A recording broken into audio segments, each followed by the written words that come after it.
कहानी की शुरुआत होती है हमारे एक हैंडसम, रिच और मिस्टीरियस मेल लीड से। वो दिखने में परफेक्ट है, पैसे की कोई कमी नहीं, लेकिन अभी तक उसका नाम एक राज बना हुआ है। इसके बाद हमारी मुलाकात होती है याओ से, एक स्ट्रगलिंग लॉयर जो इस वक्त एक बेहद घटिया क्लाइंट और उसके बॉस के साथ मीटिंग में फंसी हुई है। समस्या ये नहीं कि वो उसका काम पसंद नहीं कर रहे, समस्या ये है कि उनकी नज़रें उसके काम से ज़्यादा उस पर टिकी हुई हैं। तभी वहां एक बेहद आकर्षक लड़का आकर उसके बगल में बैठ जाता है, और तभी एक औरत आगे बढ़कर उस लड़के को उसके समय के बदले 10 शून्य वॉट प्रति घंटे की पेशकश करती है। ये सब देखकर याओ और उसकी दोस्त कंफ्यूज हो जाती है और दोनों सोचती है, ये जगह तो कोई हाई क्लास वेश्यालय लग रही है।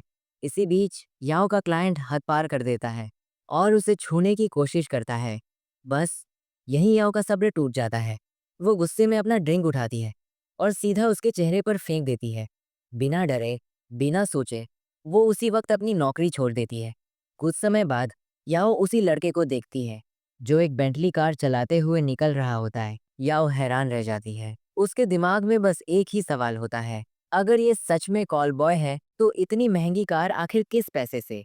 वक्त गुजरता है और किस्मत याओ पर थोड़ा मेहरबान होती है। उसे एक प्रेस्टिजियस लॉ फर्म में नौकरी मिल जाती है और वो एक नया अपार्टमेंट किराए पर लेती है। लेकिन असली झटका तब लगता है जब उसे पता चलता है कि वही कॉल बॉय उसका नेक्स्ट डोर नेबर है।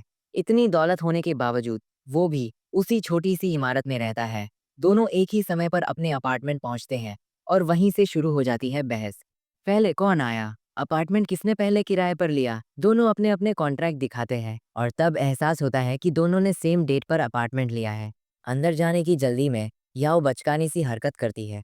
मेरे बाल पहले अंदर गए थे तो मैं जीती, लेकिन जब दरवाज़ा खुलता है तो लड़का पहले से अंदर खड़ा होता है। आखिरकार वो लैंडलॉर्ड को फ़ोन करते हैं। लैंडलॉर्ड बताता है कि उसका तलाक चल रहा है और ये अपार्टमेंट गलती से दो अलग अलग लोगों को किराए पर दे दिया गया है। फ़ोन पर ही याओ अपने पावरफुल बॉस चियन हैंग का नाम लेकर कॉल बॉय को डराने की कोशिश करती है, लेकिन लैंडलॉर्ड साफ साफ कह देता है, अब तुम दोनों को यही अपार्टमेंट शेयर करना पड़ेगा। इतना ही नहीं, वो याओ से अपने डिवोर्स केस में उसका लॉयर बनने को भी कह देता है। कॉल बॉय समझ जाता है कि याओ इस वक्त मुश्किल में है। वो उसे एक डील ऑफर करता है, तुम मुझे 3 दिन रहने दो और बदले में मैं 2 महीने का किराया दूंगा। उसके बाद देखेंगे क्या होता है। याओ थोड़ी हिचकिचाहट के बाद मान जाती है। वो उसे घर के रूल्स की एक लंबी लिस्ट थमा देती है और मन ही मन सोचती है, इतना अमीर आदमी शेयर्ड अपार्टमेंट में क्यों रहना चाहता है। वो उसे उसके प्रोफेशन को लेकर चेतावनी देती है और बताती है कि उसके काम के कानूनी और निजी नतीजे क्या हो सकते हैं। इस पर लड़का मुस्कुराकर कहता है, अगर तुमने मुझ पर झूठा इल्जाम लगाया तो मैं तुम पर डेफमेशन केस कर दूंगा। बाद में याओ देखती है कि उसका हिस्सा ऐसा सजा हुआ है जैसे वहां कोई इंसान नहीं बल्कि कोई भूत रहता हो।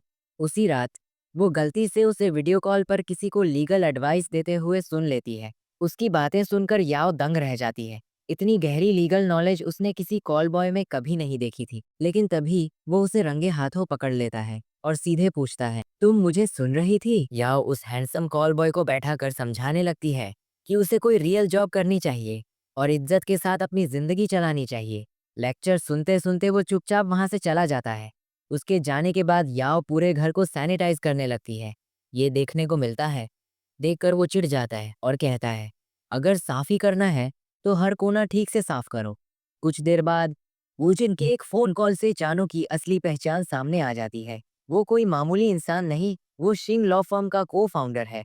वही लॉ फर्म जहां याओ ने अभी अभी काम शुरू किया है। चानो को अनिद्रा की प्रॉब्लम है, इसीलिए उसके घर में ढेर सारे गैजेट्स और गिफ्ट्स पड़े हैं जो उसे सोने में मदद करने के लिए खरीदे गए हैं। इधर याओ घर साफ करते करते गुनगुनाने लगती है। उसकी आवाज़ सुनते सुनते चानो को कब नींद आ जाती है उसे पता ही नहीं चलता। वो खुश होकर उठता है, लेकिन जैसे ही उसकी नज़र याओ द्वारा लगाए गए पार्टीशन पर पड़ती है उसका सारा मूड खराब हो जाता है।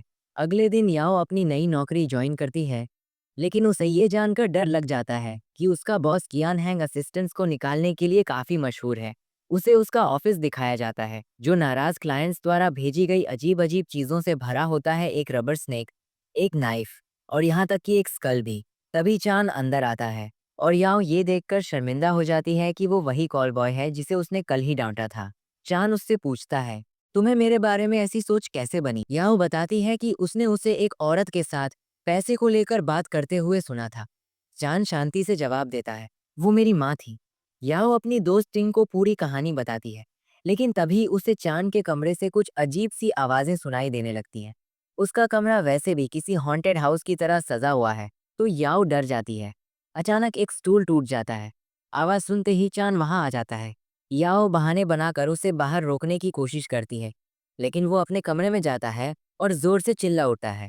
अगले ही पल याओ खुद को अपार्टमेंट के बाहर खड़ा पाती है, हाथ में सूटकेस लिए हुए। चांद बाहर दौड़कर आता है, लेकिन उसे रोकने के बजाय उसके लिए टैक्सी बुलाने की ऑफर करता है। याओ पहले एक होटल जाती है, फिर पैसे बचाने के लिए सीधे अपने ऑफिस पहुंच जाती है। वो खड़ी खड़ी ही सो जाती है।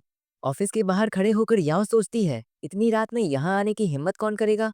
वो स्टोर रूम में सोने की जगह ढूंढ लेती है, जहां उसके बॉस चानों से जुड़ी फाइल्स भरी हुई हैं। उसके दिमाग में आता है, यहाँ भला कौन आएगा। वो कैंपिंग सामान और फाइल्स को तकिया बनाकर आराम से सो जाती है। इधर चांद अपने घर में करवटें बदल रहा होता है। उसे नींद नहीं आ रही होती। जैसे ही घड़ी में आधी रात बजती है, एक कुकू क्लॉक की आवाज से वो चौंक कर जाग जाता है। गुस्से में वो याओ को अपनी नींद खराब करने के लिए दोष देता है। उधर याओ को एक बुरा सपना आ रहा होता है। वो सपने में देखती है कि ऑफिस में कोई किलर उस पर हमला करने वाला है। वो सोचती है कि इतनी डरावनी चीजों के बीच ऐसे सपने आना नॉर्मल है। पानी लेने के लिए उठते वक्त वो देखती है कि चांद देर रात तक ऑफिस में काम कर रहा है। उसे लगता है कि लाइट्स जल रही हैं, लेकिन वहां कोई नहीं होता। चांद फिर से अपने काम में लग जाता है और याओ वापस सो जाती है। अगले दिन चांद वुजुन के किसी व्यक्ति द्वारा सुझाए गए एक मनोचिकित्सक के पास जाता है, लेकिन मनोचिकित्सक को चांद से ज्यादा मदद की जरूरत लगती है। वह चांद से कहता है कि उसे आराम करने की जरूरत है, काम के बारे में तनाव लेना बंद करो, और उसकी कभी ना खत्म होने वाली दौड़ ही उसकी नींद की समस्या का कारण है। चांद वहां जाना ही नहीं चाहता था और बात खत्म कर देता है। बहस करते हुए मनोचिकित्सक हील इस बात से चिंतित है कि उसके मुवक्किल और सहकर्मी उसे कैसे देखेंगे। उसे डर है कि वे सोचेंगे कि उसे मानसिक समस्याएं हैं। कार्यालय में याओ नींद की कमी से थकी हुई है और काम से जूझ रही है। तभी चैन वहां आता है। याओ अपने डार्क सर्कल्स को छुपाने की कोशिश कर रही है और उसका सहकर्मी उसे जल्दी बूढ़ा होने के लिए ताना मारता है। वह अकेली नहीं है जो उसके साथ काम करते समय नींद की कमी से जूझ रही है। जब वो वॉशरूम से बाहर आती है तो चैन उसके मेकअप पर ध्यान देता है। बाद में वो एक मीटिंग में जाता है जहां याओ तलाक के मामले पर चर्चा में योगदान देने में विफल रहती है, क्योंकि अन्य वकीलों ने मामले को स्पष्ट कर दिया था। चैन उसकी दिखावट पर ध्यान केंद्रित करने के लिए उसकी आलोचना करता है और कहता है कि उसे पढ़ाई करनी चाहिए और अगर वह सुधरती नहीं है तो उसे नौकरी से निकालने की धमकी देता है। जब याओ सो रही होती है तो शोर से उसकी नींद खुल जाती है। सुबह के 5:00 बज रहे होते हैं, इसलिए वह जल्दी से खुद को संभालती है और काम पर जाती है। लेकिन चैन को वहां पहले से ही कॉफी बनाते हुए देखकर आश्चर्यचकित हो जाती है। वह उसके जल्दी आने से हैरान होता है और वह कहती है कि ऐसा इसलिए है क्योंकि जो जल्दी उठता है उसे ही सफलता मिलती है। वह उसे आश्वासन देती है कि वह कड़ी मेहनत करेगी और कार्यालय में अपनी जगह पक्की करेगी। चैन उसके डार्क सर्कल्स पर टिप्पणी करता है और फिर अपने डार्क सर्कल्स को धूप के चश्मे से छुपा लेता है। उसने उसे बाहर आते देखा रिकॉर्डिंग रूम में थी, लेकिन वह कहती है कि वह पढ़ाई कर रही थी। आखिरकार सभी लोग ऑफिस पहुंच जाते हैं, जिनमें वो जून भी शामिल है, जो छुट्टी से वापस आया है। वह चियान की तरह ही एक बड़ा बॉस है, लेकिन उससे कहीं ज्यादा मिलनसार है। वह याओ को देखता है, उसका स्वागत करता है और उसे शुभकामनाएं देता है। वह चानो के ऑफिस जाता है और उसे अनिद्रा के लिए मदद लेने को कहता है। चानो को शक होता है, लेकिन वो जून इलाज पर जोर देता है और पूछता है कि वह अपने डार्क सर्कल्स क्यों छुपाता रहता है। फिर चानो वो जून से पूछता है कि उसने याओ को क्यों काम पर रखा है, यह दावा करते हुए कि वह जानता है कि वह सिर्फ इसलिए यहाँ है क्योंकि उसका सरनेम उसकी यूनिवर्सिटी की क्रश जैसा है।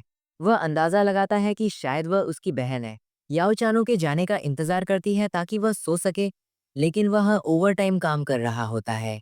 चानो उसे देखता है और फिर चुपचाप अपना सामान समेटकर चला जाता है। उसके जाते ही याओ अपना बिस्तर लगाती है और 5 मिनट के अंदर सो जाती है।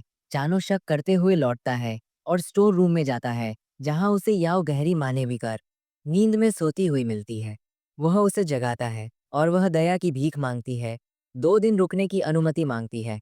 और वादा करती है कि वह किराए पर रहने के लिए जगह ढूंढ लेगी, क्योंकि वह होटल का खर्च नहीं उठा सकती। वह उसके समर्पण की भी प्रशंसा करती है और उसके काम की सराहना करती है, अपनी कार्यशैली और इस बात पर हैरानी जताते हुए कि वह बिना सोए इतना काम कैसे कर सकता है।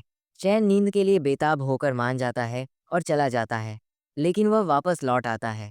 उस पर दया करते हुए वो उसे आधे घंटे के लिए अपना बाथरूम इस्तेमाल करने देता है और उसे घर ले जाता है, जो बिल्कुल वैसा ही था जैसा उसने छोड़ा था। वो फ्रेश होकर बाथरूम इस्तेमाल करने देने के लिए उसे धन्यवाद देती है। वह देखती है कि वो खाना बनाना नहीं जानता, लेकिन मान लेती है कि उसे खाना बनाना आता होगा। वह उसके लिए कुछ पकाने का फैसला करती है। इस प्रक्रिया में थोड़ा शोर करते हुए वह गाना शुरू कर देती है और उसका गाना चैन के लिए लोरी जैसा बन जाता है, जिससे वह तुरंत सो जाता है। वह सुबह उठकर देखता है कि सुबह हो चुकी है। वह हैरान है कि वह कैसे सो पाया। चैन आखिरकार याओ के खाना पकाने और गाने की आवाजें सुनते हुए सो जाता है। अगली सुबह वह देखता है कि याओ थकान से उसके सोफे पर सो गई है।